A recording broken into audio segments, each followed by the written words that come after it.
Comparison trap.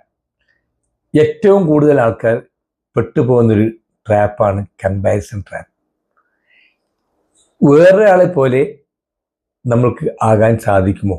അവരുമായിട്ട് compare ചെയ്യുക, ഇല്ലെങ്കിൽ അവരുടെ ബിസിനസ്സുമായിട്ട് കമ്പയർ ചെയ്യുക, ഇല്ലെങ്കിൽ അവരുടെ കഴിവുകളായിട്ട് കമ്പയർ ചെയ്യുക, ഇല്ലെങ്കിൽ അവരുടെ അഭിനയം അല്ലെങ്കിൽ ആക്ടിങ്, അല്ലെങ്കിൽ നമ്മുടെ ഡാൻസ്, അല്ലെങ്കിൽ എഴുത്ത്, കഥയെഴുത്ത്, നോവൽ, ഇങ്ങനെ ഏത് കാര്യമായിക്കോട്ടെ, നമ്മൾ മറ്റൊരാളായിട്ട് കമ്പയർ ചെയ്ത് നോക്കുമ്പോൾ നമുക്ക് അങ്ങനെ ആവാൻ പറ്റുന്നില്ലല്ലോ, അത്രത്തോളം നന്നായിട്ട് പാട്ട് പാടാൻ സാധിക്കുന്നില്ലല്ലോ, ഇങ്ങനെ പല രീതിയിലും നമ്മൾ കമ്പാരിസൺ ചെയ്യുന്ന ഒരു അവസ്ഥ എത്തുന്നുണ്ട്.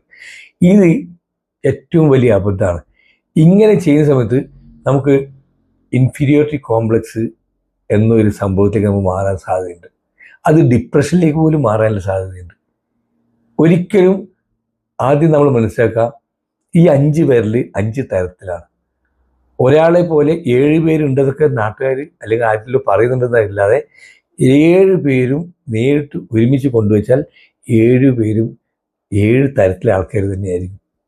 ഒരിക്കലും ഒരാളെ പോലെ വേറൊരാൾ ഉണ്ടാവില്ല, അല്ല ഒന്നുപോലെ 2 ഉണ്ടാവില്ല, വ്യത്യാസമുണ്ട്. അപ്പോൾ നമ്മൾ എന്തിനും വേറൊരാളായിട്ട് കമ്പയർ ചെയ്യേണ്ട ആവശ്യം? നമ്മുടെ കഴിവുകൾ പോലെ വേറൊരാൾ അതിനേക്കാൾ കഴിവുകളുണ്ടാവും. നമുക്ക് ചിലപ്പോൾ ചില കാര്യത്തിൽ അവരെക്കാൾ കഴിവുകൾ മറ്റു പല കാര്യത്തിലുണ്ടാവും. അതുകൊണ്ട് തന്നെ നമുക്ക് മറ്റുള്ളവരെ കമ്പയർ ചെയ്തിട്ട്, അല്ലെങ്കിൽ നമ്മുടെ ബിസിനസ്സിനേക്കാൾ നല്ലൊരു ബിസിനസ് അവരെ പോലെ ആ ബിസിനസ് പോലെ നമുക്കാവണം എന്നും ചെയ്യേണ്ട. നമ്മളുടെ കഴിവുകൾ വർദ്ധിപ്പിച്ചുകൊണ്ടിരിക്കുക, നമ്മളുടെ ബിസിനസ് നമ്മുടേതായിട്ടുള്ള ലെവലിൽ മാറ്റിക്കൊണ്ട് നമ്മൾ കൊണ്ടുപോയിക്കൊണ്ടിരിക്കുക.